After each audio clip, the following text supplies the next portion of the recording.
தட்சிணாமூர்த்தி எப்படி வணங்கணும்னா அவர்கிட்ட ஆரம்பிக்கணும். பிரகாரம் வருது அவர்கிட்ட ஆரம்பிக்கணும். சிவன் கோயிலுக்கு போனால் தெற்க ஒரு வாசல் வச்சிருப்பாங்க. நம்ம தெரியாம முன் வாசல்ல வந்து சுற்றி வர்றோம். நடராஜருக்கு இருப்பாரு, சிவன் கோயில் இருக்கு இருக்கும். நடராஜருக்கு நேரே பழமை வாய்ந்த கோயில ஒரு வாசல் இருக்கும். அந்த வாசல்ல இறங்கின உடனே யாரை பார்க்கலாம்?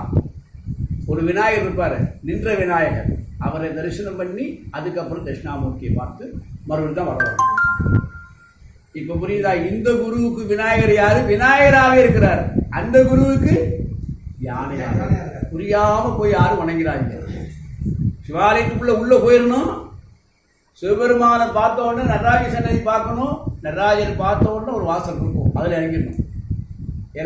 இறங்கின உடனே ஒரு நின்ற விநாயகர் அந்த காம்பவுண்டருடைய வாசல் 2வது இதில் இருக்கும். அந்த நின்ற கணபதி அங்கதான். அவரை வணங்கின பிறகுதான் தட்சிணாமூர்த்தி வரும். அதுக்கப்புறம் சுற்றி வந்து 3 தடவை சுற்றி வந்து 2.5 சுற்று தான் வேதம் சொல்லுது சுத்துறோம்னு. 3 சுற்று ஊற்றக்கூடாது. 3 சுற்று யாருக்கு?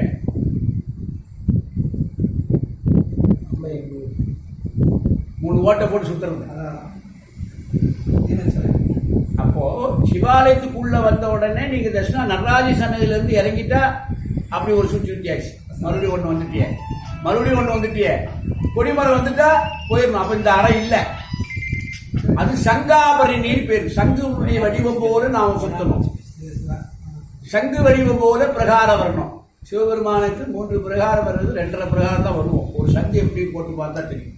ஒரு சங்கு அப்படி ஆரம்பிச்சு பாருங்க, அப்படி வந்து மறுபடியும் உள்ள போயிடும். அது மாதிரி சிவாலயத்துக்குள்ள போனோம், சிவனை பார்க்குறோம், நடராஜனை பார்க்குறோம், வெளியே வர்றோம். அந்த பாதி வாசல்ல இருந்து சுற்றி போய் மறுபடியும் முழுசா 63 முறை சுற்றி மறுபடியும் வந்த உடனே கொடிமரத்தில் வணங்கிட்டு வெளியே போயிடும். அப்ப இந்த இன்னொரு அறை இல்லை. அதுதான் சங்குமுகம் தரிசனம் பேர்.